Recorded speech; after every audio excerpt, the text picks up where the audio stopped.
so we're in it. Yeah. Good morning. Good morning. Oh, we're not supposed to say that, right? Well, Okay. Yeah. Well, how you doing? I'm Brian I'm Wilson, Javada Hill. and welcome to another episode of Building Brilliance Book Club. Mm-hmm. The conversation just continues. We're in the second section, the next 10 of Steve Jobs, chapter 10 and chapter 20. And we kind of just jump in and just start talking about it because we're so Enamored. yes, that's the best word that we could come up with on how Steve is able to grapple with all his different demons and personalities and still come out with some of the best inventions and creations and ideas, and still getting them through his concept of art and design, the collage of art and technology. Last night I was listening to the book, and it had me be like, okay, so what's an algorithm? Input, set of rules, set of functions, and then you get your output. Like tying your shoes is an algorithm because you do it the same way. Your morning routine is an algorithm. And then I'm like, are we just computers? You know? And how do I optimize my, system? And it's like every time I read Steve Jobs, like I get back to, he loved the design of his work. And he was like, this is crap. Trash it, we're never doing this again. But he loved the design of it and making things, compute quicker. So then I'm like, how can I compute quicker? I didn't realize that we are algorithms, and the way you tie your shoes is the same way whether you do the bunny loop or I do the bunny loop. I don't know what other ones that they have, like the loop, the spool. That didn't work for me. But we do the same things over and over to get an input. The way you drive, what roads that you take. If this works, then that is not going to work. Or if you do this, then this is going to happen. And it's all to get I was like, we could just simplify this because I'm a computer, and I can optimize. And then it said something like high quality output.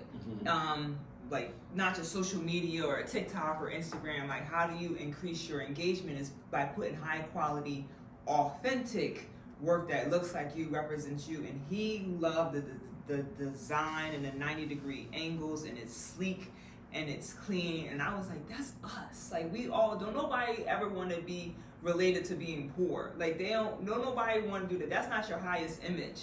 They always want to be like high quality. Yeah. Yes. So am I like Adele thinking that I want to be a Mac? But you and no shots to Dell, no shots to Dell. To Toshiba. I had a Toshiba back in the day, and that joint was heavy. But then when I was in college and my friends had Macs, and I was just like, I didn't even know that was something that I should have wanted to have. Yeah, should have wanted to have. I was happy to have a computer. Yeah, I was happy to have a computer. And then now is levels to this. Now I need a MacBook. Okay. He created this. He created a culture because that thing he said about. They asked him if he wanted to do. Test groups, like surveys. Yeah. And he's like, no, I don't want to do that because the people don't know what you want until you tell them what they want. And I was like, oh wow. He's saying the people don't know what they like or dislike until you actually present something to them and then give them the opportunity to determine whether they like it or don't like it. And I never thought about that because I was just like, yeah, don't you have to get people's consent to whether they want to like something or not? But if they've never seen it before, how can they determine whether they don't like it or not? Right. So I kept having this whole circular conversation in my head about how do you get people to like something that they've never seen before? I couldn't come up with an answer. And I just kept saying, just put it out there. Just put it out there. Just put it out there. he had this real challenge to me with Bill Gates, where Bill Gates would just put stuff out, whether it worked or didn't work, whether people liked it or didn't like it. He kind of just put it out there. This is my perception, but he seemed to just like put things out there, and then let the market tell you whether they liked it or not, what they didn't like about it, and how to make it better. Whereas Steve was like, I'm going to make it perfect first, and then I'll give it to you. And I was like, okay. It's a little narcissistic to think that you could actually make it perfect for us and then give it to us. But that was the same mindset that Robert Moses had. I'm going to build these roads for everyone and they'll love me for it. And I was like, nah, you just made more traffic. I mean, you made some nice roads and you did some cool stuff and connected some things and given the parks and roadways. But you can't really say that what you made was better for us because one, you never used them. So you really don't know. And then two, we never got a say in what we wanted. You know, these guys just have this grandiose mindset of, I'm going to do this for you and you're going to like it. And I'm still going, does it really work that way? But in their world, it did. You know, he could come up, it seems like he could just imagine things. And then he had an army of people to go, okay, this is what I just imagined, go make this. And this is how it's supposed to look. And they were like, well, but it's gotta work. They were like, I don't care about work, it's gotta look like this. And I'm going, well, at some point, this is what I imagine a conversation is like between an architect and an engineer. I think it's just steady turmoil and frustration. Because the architect says, this is what it's supposed to look like, that building. And then the engineer goes, well, this doesn't work, that doesn't work. These two have to connect together some way to make this work. I need to make the building work. It looks beautiful. Aesthetically, we can look at it and say, okay, that building is beautiful. But how does it work? Like, how do you make it work? Like, how do you get people into it? How do you get people up there to the top floor? How do you heat and cool up there? Because, you know, heat rises, cool air doesn't. So I think there's always this constant strife between architects and then engineers. Steve was by far the grand architect because he came up with things that we didn't even know that we needed and or wanted, right? It must have been like Edison creating the light bulb, right? 1,000 times. How many iterations did he have to go through to actually... 1,000. Right. Before he said Eureka or whatever he said when he finally got it to actually work. I think Steve probably went through that same tormentedness. But he was out discovering something that we didn't even know that we needed and or wanted.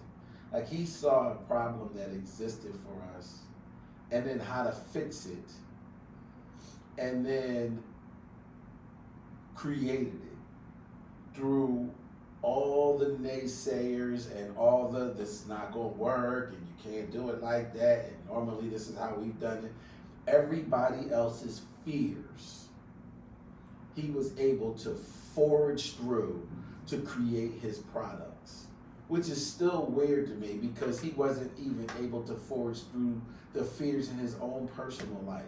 But he's able to do these great feats. Because he channeled it.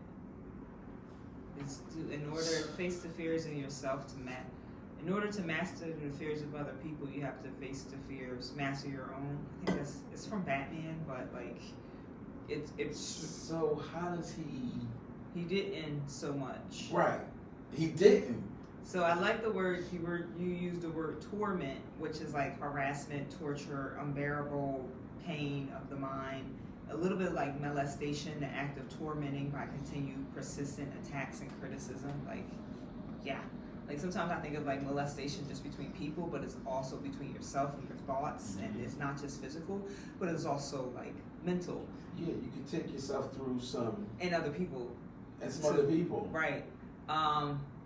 You could take yourself through some mental attacks, and I just learned that, like, you know, it's been happening, you know, but then I'm like, oh, this is what that looks like when your friend jumped out the window at 60th and Walnut. Like his thoughts were attacking him, that the only way out sometimes is through death, because I can't stop my thoughts and I don't have control over what my thoughts, but they are attacking me. They are molesting me to the point where, like, I'm harassed, I'm tormented by, you know, what's happening internally, and what am I going to do? It is the world within the word. You know, every time I hear, see, feel, or experience that, I go back to positive intelligence. I go back to PQ. Like, when he got us to define the saboteurs and name the saboteurs and really study the saboteurs, the origin of the saboteurs and where they came from and how you created them, I really got a control of all my fears and was able to put them in the passenger seat, buckle them up. Yeah. Say, come on, guys. Yeah. I know what you're going through. Let's just get it together. I'm driving. And then proceed forward. I think, like, this book, remember I keep asking the question, when would we have gotten these books? We would have never gotten this book. It wasn't out when we were growing up. It's created in the 2011 or something? Or yes, maybe? I understand that. But I don't ever think that, like, they studied Tupac in school, in college. I don't think Steve Jobs would have been a study subject. Maybe now, though, in an emotional psychiatrist way, because it's not, everything comes back down to his quote unquote abandonment. Yes, it does. Everything roots from that. When he got kicked out, like, and not through a temper tantrum, but like his friend climbing up the window to his house to look inside his window to see Steve curled in the curled up in the fetal position on the floor. I can see that. Like, I can see that. You're hurt. You're sad. Like, I resonate with that. I don't know. Yeah. We keep saying Steve would have got beat up over here if he was in West Philly. He wouldn't survive. 30-year-old, and I love, like, it brings me back to the psychology of money. It's like, money is what you don't see. Like, he said and I love that they put Walter Isaacson puts in a book his unfinished house, his unfurnished house. Yeah. You have to say that so many times. We get it, that Steve's money, like, you're like trying to prove a point that his house unfinished, he don't have no clothes on, he don't wash. Yeah, right. We taking orders from people in blue jeans and sneakers. Yeah, like, he walking around with no shoes and socks on. But he had his money was tied up in. He was like, what, a billionaire at like 30, but it was all in stocks. Like, it's not like you can hold that money unless you sell it. It's like you don't see the money. Like, you don't see, and like, I love like retirement plans and living off of your stocks and your dividends. You don't see that money, but you know that it's here, and it gives you a number and an input and an output. But the psychology of money is you don't see it. It's not like it's like cash in your hand. That is why I feel at some points in this book, their quest wasn't so much about making stuff for the world, but just maintaining having money. Even though he wasn't a lavish spender like that. I think, so if I had to sum up Steve Jobs' life goal in one sentence, it would be the power to control. He was more so adamant about controlling his environment, I think, more so than creating something. I think the concept of creating something for the world and that whole thing he kept saying about changing the world, really, I think he needed to focus on changing himself, changing from within. And that, I think he was masking that through his efforts to change the world. Like if he had put so much effort in on himself as he did on the world, I think he would have had a better relationship with his daughter. And in his own physical self. And his own self. Well, you always got to start with the self. Every book that we've read says the same thing. You control yourself, you control your emotions, you get control of your thoughts, you get control of your habits, and you live a much better life. It's just written, you know? I think he skated past all of those books. I don't know what his love and attraction was when he went to India. Is that where he went? Mm-hmm. I don't know what he found when he went there. I don't think the drugs helped him at all in any way, shape, or form, except aside from the fact of his creative lust. That's really what it was. It was a lust for creativity. Cause I don't really think it was his desire for art, because even if that was the case, you could have expended that kind of energy in making your house beautiful, you know, and making artistic things for your family and your kids. You ain't even want to give the kids nothing. Your bed was on the floor. I mean, and you got money. So the things that we look at how money could enhance or even change our lives or the lives of people around us, I don't think he saw it from that perspective. I don't even think he really looked at it from that perspective of, let me enhance the people around me's life, because there's so much he could have done. I felt he could have done for his daughter, his first daughter. He had like 3 or 4 other kids. Yes, but the first one, I don't know, you kind of covet your first, you know, and the things that he just seemed absent on purpose. Purposely absent. Yes, like that whole thing about going over to see the mom and spending time with the mom and not even checking on the daughter. I was like, what did you go over there for? I'm not like trying to like justify him or unjust, but I was about to say he was also, not that this matters or it makes a difference, but he was also like 24 or 23 when he like had the kid. So like, not that that matters. That age, you already know what it is like. Now, he grew up with parents, but he also knew what it was like to be tortured, to not know who your original birth parents were. He knew that torture. It doesn't make a difference. I But mean, why like, would you let your daughter go through? All right, because I he know was I got still. a dad, but I don't really bang with my dad like that. Huh? So why would you continue the pattern? Sometimes I think that it's not like so conscious. You think he was consciously? I think like being an asshole. Yeah. Can we say that? Yeah. We can say that, right? He was consciously being an asshole. And I like when they say like you talking to someone, he'll stare at you and he won't blink. It's like an intimidation thing, like I know. I would have probably punched him in the nose at that. Yeah, point. the woman was like, you can't even look at me, and then he did that death stare, and she was like, you know what? Don't. Yeah. Like I look in your eyes and I just see a dark pit of soullessness. I was like, damn, lady. Seriously? Yeah.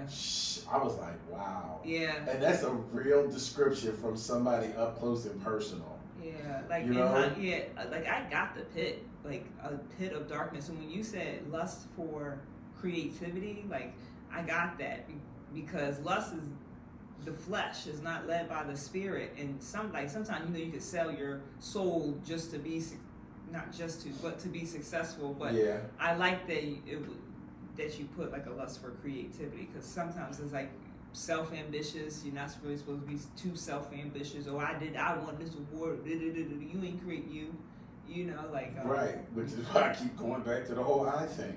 I really think that was That's why I keep going. It say individual. The internet says, and you can't always believe it. The internet says individual. It also says internet. I think that's marketing. Yeah, totally. To spin the story. Yes. Because it's about that's the me. Spin doctors. And I think story. like that's why he died at 56. Because like, you know, I think sometimes cancer is self like created. You know, if you're harboring on unforgiveness or bitterness, like check the root. What is the root cause of some sickness or heart attack? Is like, not that I'm saying this is for everybody, but like, right. are you hard-hearted? Are you stiff-necked? Are you like, you know, you hold grievances towards everybody, and now you got a heart attack because you so mean out in the world. So mean. You was mean and you had money. So yeah, money like. You was mean and you had money. Like, you were mean on purpose to everybody that around you. Even the people that really, really admired your skill, your tenacity, your drive, your vision. Even the people that like truly loved you. You were mean to them. And so, what was that thing that says people only do what you allow them to do to you? And I think about the people that were around him on purpose. Like, they seem to love just being tortured. Because at some point I would have been like some of the other people that just said, yeah, I can't take you, and I'm leaving. Do you know what I mean? The money's not worth it.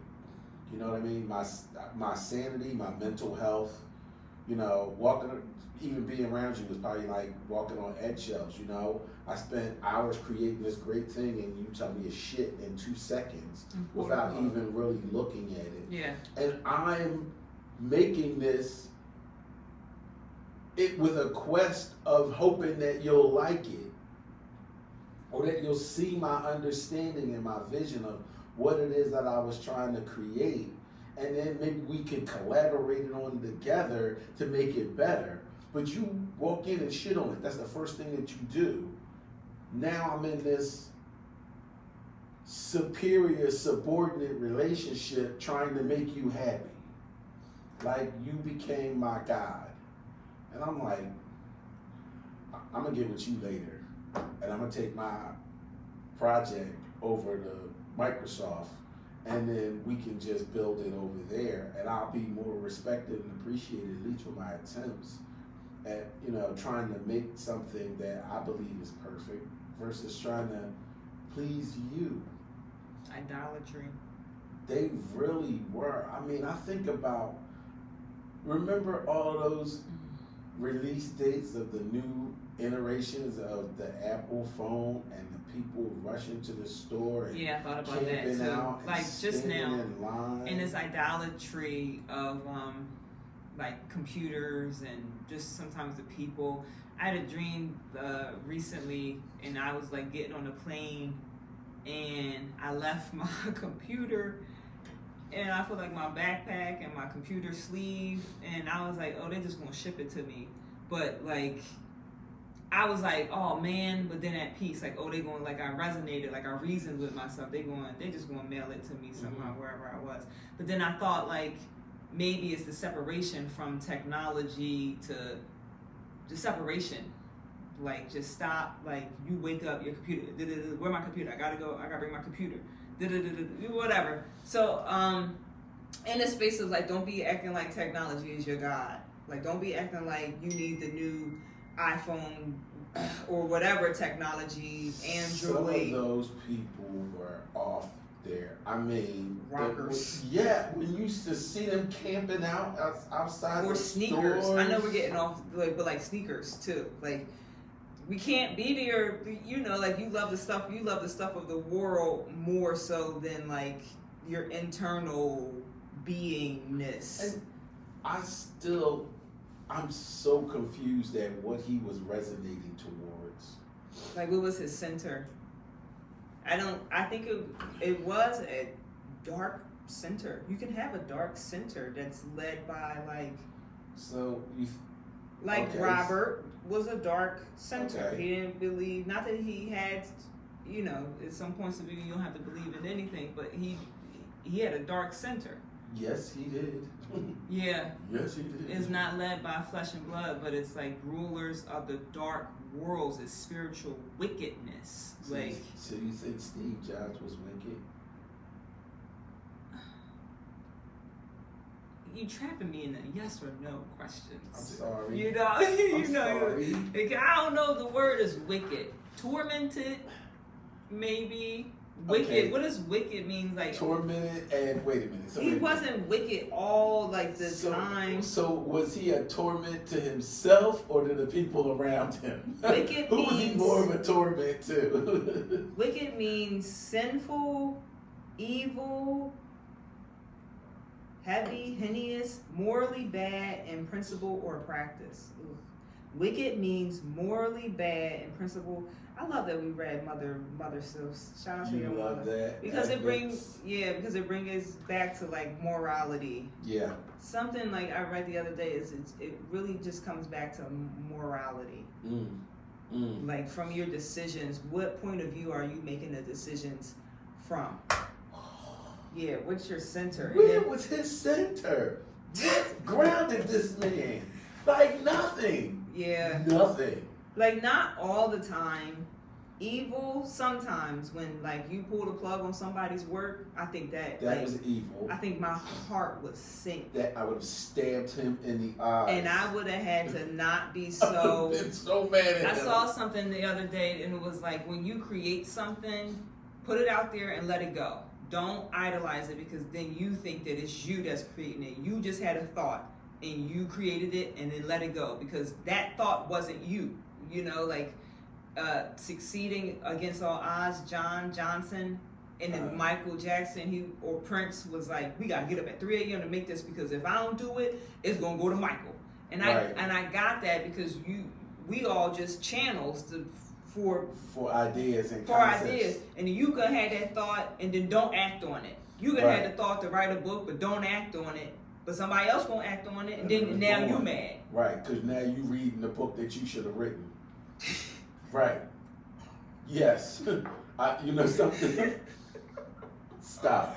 Because I do that on listings that I lost. Like I drive by houses of listings that I lost and won't look at the house like it's not there. Oh my, yeah. That like little- I gotta like that, but like that's like what is that? Envy, like it's like mad, but it's not envy. It's like spite.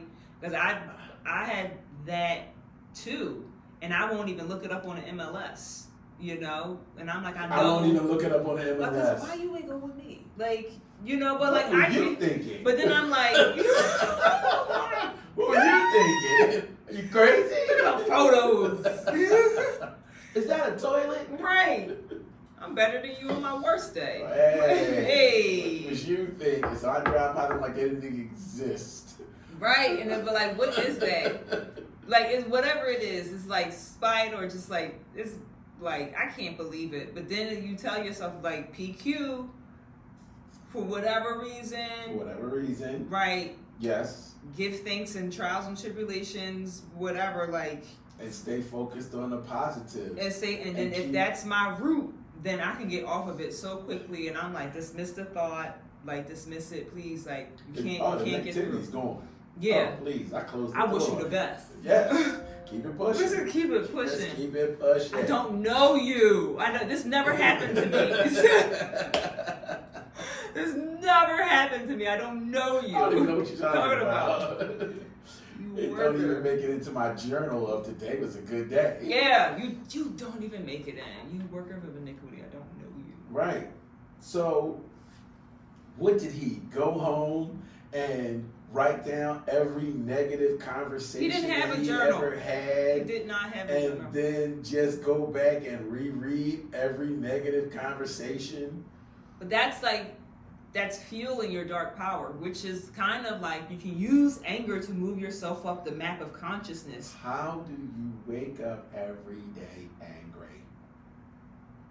Like It's a tormented. I think it's a tormented spirit. Like you can't. But you wake up angry. Because wake you know, up like this is wrong, this is shit, I can't stand it's this. it's a pattern unless you have the intellect to positive PQ to shift it. So, some people don't have the mechanisms to shift it, and if you're in a pattern of being late every day, you're going to continue to be late until you break that pattern. So let me ask you this then: do you think Steve Jobs was a happy person? No, I don't. I mean, like, it's still a yes or no. Sorry. And it's okay, but I'm just going to say no. Because I do think, like, I'm, like, quantifying it. I could say, like, 60% of the chance, 40% of the chance. But then if it's below a certain number for me, like 80, 90, then it's an automatic no. Yeah. So I can definitely, like, boom, boom. Yeah. Narrow it down. That he was just not a happy person. Yeah. You can choose to be. Sometimes, not that it's difficult. I overcome happiness no matter what's happening, and it's a choice to be happy. Yes. On a sunny day or a rainy day, it's a choice to be happy. But I don't think he was even a happy person because he didn't even really have any friends. I mean, do you think friends make you happy? Do you think friends is a record? Human connection is important. You know, I had a friend of mine say something to me, which I just looked at him cockeyed after he said it. He said to me, and we were talking, the conversation was about a girl. And he really liked this girl. But he didn't feel the need to be with her or marry her. And he said to me, like I used to be his sounding board. Mm-hmm. So I would be the person he would vent to. Yeah. And I would just stand there and just take it. Whatever he had to say, yeah. It wasn't even a dialogue. Sometimes people just want you to listen to them. Right. And he said, you know why I don't need a relationship? And I said, why? He said, because I don't need anybody else to help me relate to myself. And I just looked at him with this look of, that's not right, and that's not how relationship works. So I had to go back and like look up the word, you know what I mean? Just to understand. I was like, yeah, I don't think that's how relationships work. So I looked at bringing this all forward to Steve Jobs. I don't think Steve knew how to relate to himself, which is why nobody else really knew how to take him, which is why he didn't have a whole lot of friends. He didn't have a whole lot of people that came to his wedding. He had to piece people together for a bachelor party, and one of them was a girl who wanted to go as a guy, because she put the fake mustache on, and she was like, all right, I'm going with you guys, you know, to fill out the crowd. You ain't have enough, you don't have money, power, fame, recognition, and you can't get 5 people together to throw you a bachelor party. Yeah, I just don't think people really liked him. But then in the root, like you said, the root, I don't think he liked himself, you know, which is why he sat in a room with no furniture. What's that about? My house looks like me. My house reflects me. Like from the front door, you say, Brian.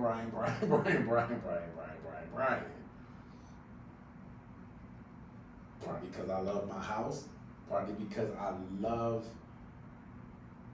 seeing the different aspects of me shine and glimmer like stars throughout my house. My awards, my trophies, my favorite artwork, a cat roaming around somewhere. It's, you know what I mean? There's something that I draw energy off of and from, you know? It's the place where I go to relax and recharge my batteries, give and receive love, and then I can come out into the world and, you know, be a nice, respectable person that you can sit down and have a conversation with, you know? I'm not angry, I'm not hoarding any Grievances and ill wills that I have, that I'm just like shooting out at people. You know, like you gotta have some intensity to wake up angry. Do you know what I'm saying? Yeah, it'd be like, don't go to bed angry. Don't go to bed angry or something. Right? Remember that one? Don't ever go to bed angry. Did he sleep? She sounded like a bat. I'm just like a bat. I just want to say I'm so thankful that we joined committees this year, and we joined the grievance committee. Yes. A resentment strong enough to justify retaliation. That's what grievance mean.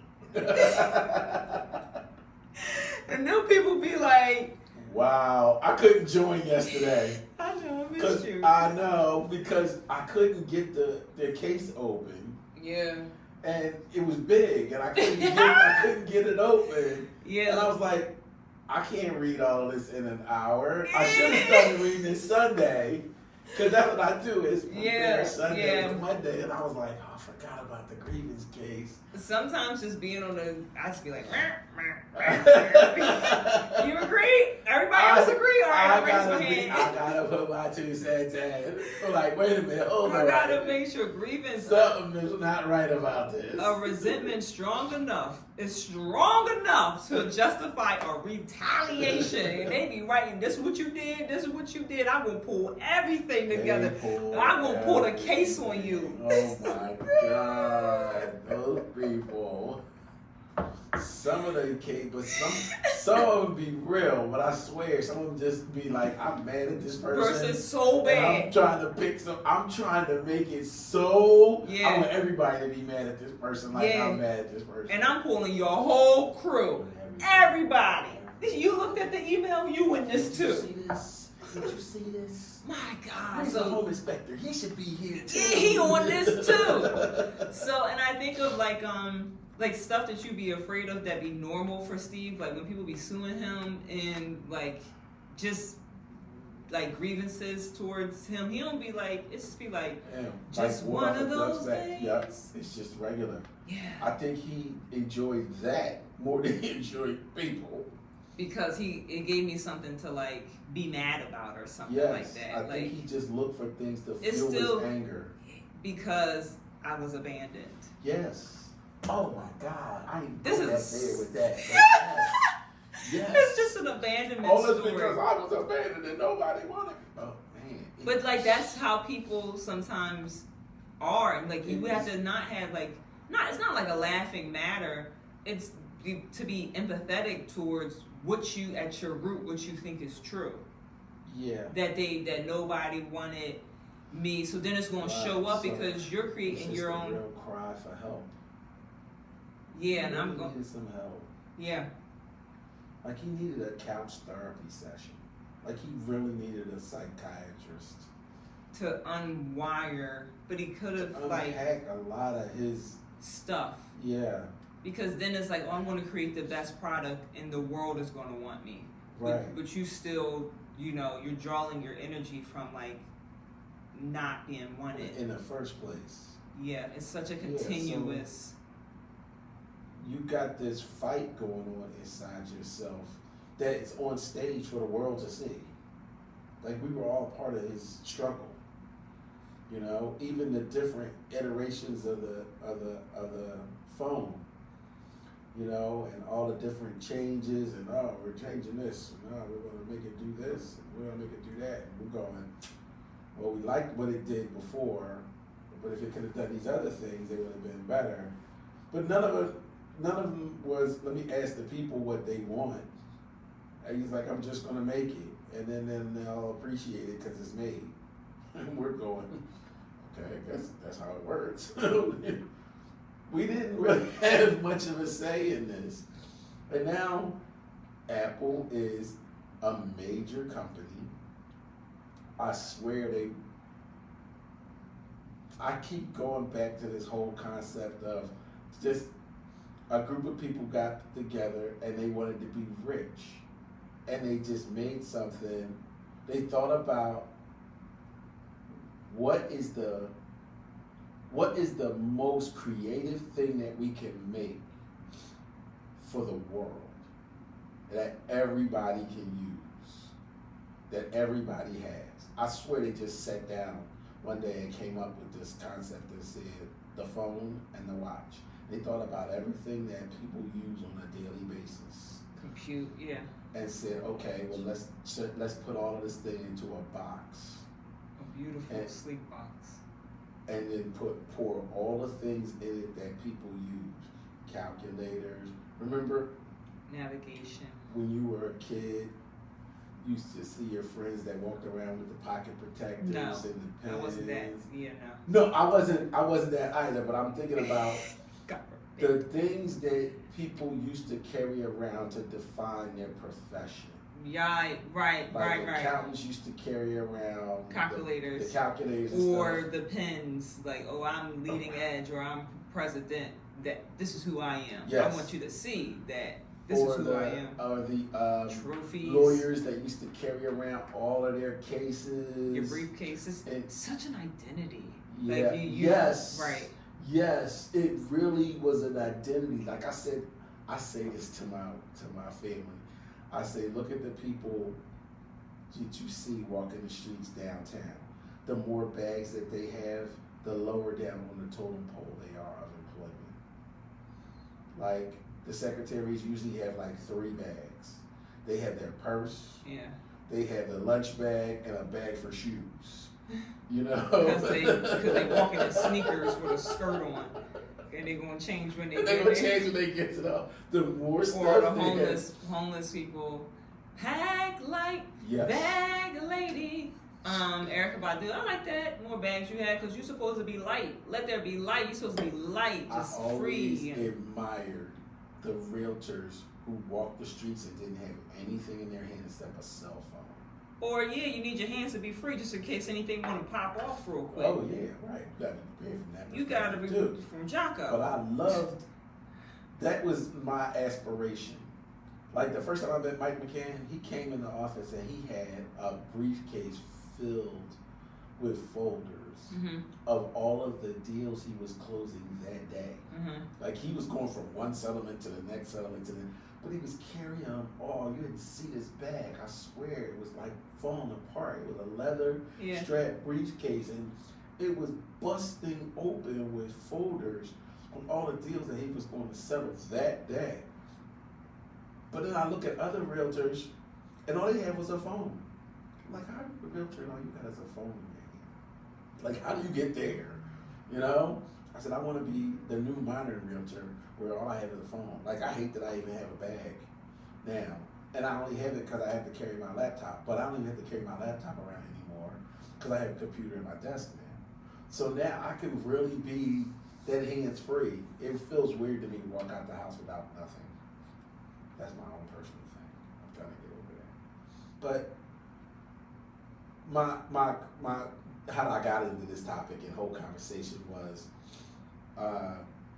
Steve Jobs' quest to see the world as it is and then reimagine it as something else. I think that's where he was. We're all constructing our reality. We're all orchestrating the world as your own film. You know, the world is your own movie. Whatever what shows up is your own thought creations going out and coming back to you. Like, mindful of your thoughts. So then where was he then in this whole vision?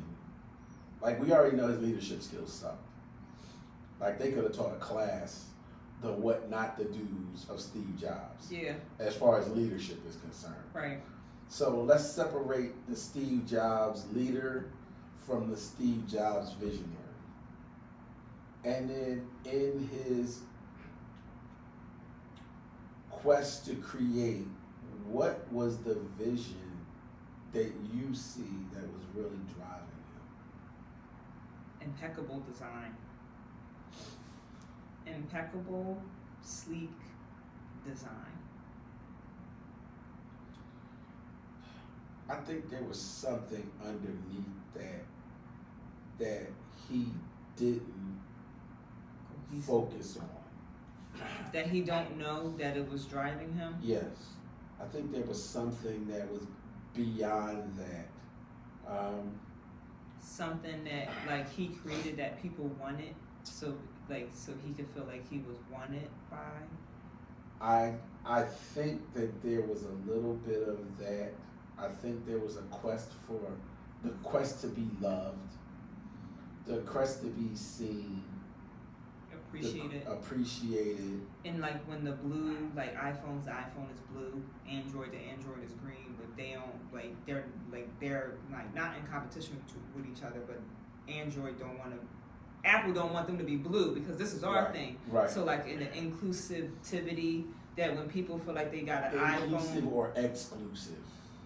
Well, inclusive to people that have iPhones and exclusive to everybody else. Yeah. Because then sometimes, like socially in group chats, you'd be like, "Oh, who got the Android?" Because now all of our stuff is blue or green. Like, who got the Android? And everybody was like, yeah. Yeah, no, and like that's just like societal, but like still morality. I'm right, you're wrong. But that fed into that culture of right and wrong. Separatist and separation. He was real good at making those separate demarcation lines with his family. Like how he was close to his sister. He was closer to his sister, it seemed to me, than he was to his own daughter. I keep going back to that. Yeah, because you have a daughter and you have the experience of a father, you have not a sister that you just met. And you're not, but like, man, oh man, that is the branch of the root cause. Like he went out and bought her all these clothes. There's still I get it. I'm not like denying that, and it's still like the fruit of the root. I think like that's what you're going to do if your root cause is abandonment. You're not going to like your seed because this is what happened to you. Like of course you're going to do all this other stuff because that's the fruit of the root. He could have used a therapy session. Steve Jobs could have used this book club. He could have come in here and vented to us. He has to be open to and receptive to wanting to do that. And sometimes people are like, what I got going, I know it ain't perfect, but it's working for me. Yeah. I know it ain't perfect, but how and then they get settled and safe. Yeah, and sometimes like it takes something drastic to make you change. Like it takes something like sometimes drastic to happen to make you do something differently. Do you think the cancer changed him? No, I don't think that. Like he came back. They'd be like, get your affairs in order and stuff. When but do you at that point go back and start calling people like? I did this in 1986 and I want to apologize to you now because I'm 2 days away from death and I need a clean consciousness. Right. Now you're doing it. But that's what most people do. Yeah, they wait to the end. Get your affairs together. That's a part of it. Going back and apologizing. And, well, you should get your make amends. Affairs in order every single day. You should. I remember I watched 2 Law and Order episodes that did the same exact thing. A man was on his deathbed, and on his deathbed, he confessed to a murder. But in the murder, in murdering the guy, he took the guy's daughter and made the daughter convinced that he was her father. But he needed to come clean to let the daughter know that he killed her father, and he took her in, but he only killed her father, who was his best friend, because his best friend was getting ready to kill her mother. But he had to unburden himself with that. I think about that thing that they say about spirits. They say spirits are tortured souls. That's why they can't go on, because they're still here being tortured, and the torturedness is keeping them here. I think about that. Like Steve Jobs is probably still floating around somewhere. Like his spirit probably hasn't left because he's still tortured by his introductory to life. But like, who's he mad at? Like he wouldn't go see his dad. He made up with his mom. He found his mom and made up with his mom. But then he refused to make up with his dad. Like he refused to go see his dad and make up with his dad. Like he really set some definitive marks in the ground and said, I do this, but I don't do this. I believe this, but I don't believe that. I'm a vegan, so I'm not touching anything at all that has any earthly walking around product in it. You know, I can't bear the concept of design in my home, so I'm not going to have anything in my house to even make me remotely comfortable or make my family comfortable. Even though I've got enough money to be able to do it and can change it every year if I choose to, I choose not to. I like that torture soul. Really? Yeah. A tormented soul experience. They feel dry, alone, and trapped in a cycle of pain. Clings to inadequate and wishful childhood identity. I believe it.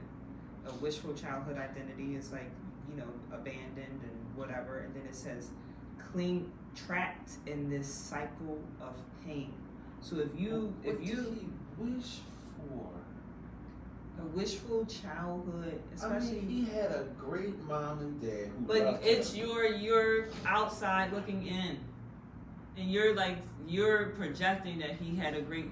I'm not saying that it's not true. That when he talked to his mom, he said when she was all upset about the fact that his birth mother had given him away, Mhm. and he kept saying to her, "Really, don't worry about it. I had a great life. My adoptive mom and dad took care of me. You know what I mean? I was loved." He went through the whole thing with her to comfort her over the fact that she gave him up. And he even said to her, I had a great childhood. I grew up well. My mom and dad took care of me. They loved me. He gave her all of that. But still, behind the scenes, you saying he was still tortured by the fact that he was abandoned? How do you justify and explain in one breath you saying I'm fine, everything's okay, but then behind the scenes you saying no, I really wasn't okay. I was really effed up by the fact that you got rid of me, and then make up with your mom, but don't want to make up with your dad. Like he didn't even want to meet his dad. But you made up with the mom. And then got real comfortable and close with your half sister. That's why he got Scully. Remember, he got Scully because he was like, oh, Scully wants to be a father figure, so I'm gonna give him that father figure, and then people internally could see what Steve was doing. And I think that relates to how he treated his dad. I only think he did that for Scully, not. But for it's a manipulative tactic, and that goes back to why he didn't want his dad. But it was like, oh, you want to fill this void of this father figure that you think that I need. I won't even talk to my own father, but I'm going to act like you can be my father because I'm going to manipulate you. But everybody else sees it, but Scully won't see it. Yeah, I think that was he enjoyed that, the manipulation. I think that it's perfect to read this in we started in November, but like being adopted is November's month, and both of your wives were adopted, you know. Yeah. And, my mom adopted boys in my teenage years, who we have experience with being with people that are adoptive and some stuff. And I think that the word oppositional, like sometimes rebellious, comes up for me, and then the opposite of rebellion is submission. And what is Steve not submitting to, or within ourselves? Like, what are we not submitting to? We might love the Mother Earth, maternal Mother Earth, like the mother. Like he was so concerned about like putting stuff out in the world, but your inner, you know, not fatherhood, but paternal, the root, the seed, is what you don't want to deal with. You don't want to even deal You want the with it. egg, but you don't want the seed. How do you do that? You can't have one without the other. You can't. But these two men, and I keep saying two men because I keep thinking about, I keep comparing the drive of Steve Jobs with the drive of Robert Moses. And I think that it's both dark. You know, not these book clubs and I think Steve lately it been really like deep. Like my heart is like how could he be like this? You know, like we're really like in an inquisitive state to really uncover what's there for him, because it's not by any chance coincidence that we're reading this book at this moment at this time, because his story relates to us and we are Steve Jobs. We love the products that we put out. Not always a perfectionist, but then how sometimes when you're speeding down the road, it's dark energy because whatever that we need to be in a hurry for something, not just for your birth of your daughter. You got all the green lights, God bless you, but then going around, I'm sidetracking, but I do want to point this, going around and looking at the person's driver's side window to like sit there and intimidate them, like, you gonna move up or you gonna pull over? Like, you gonna speed up because I'm staring you down and I dare you to look back at me because I'm gonna send you daggers. All the driving techniques. I learned from the best. So just looking at that and seeing how like Steve, like that's pulling the plug on somebody. Like that is kind of the same as like pulling the plug, because I'm pulling the plug on your driving skills because they are non-existent. So what I wish the thing that I wish that I would to adopt from Steve is my passion for creativity. How I go about marketing and getting a home sold. Like, it just helped me to expand my creative boundaries now. It gave me liberties to expand my creative boundaries on the process of getting a home sold. Because even though it's a process, you know what I mean? It's an algorithm. It's an algorithm. Because it's a set of rules and steps. Yes. And in that set of rules and steps, I can find beauty, art, and self-expression in that ordered structure. That is the thing that I'm taking away from Steve Jobs. That's the bell.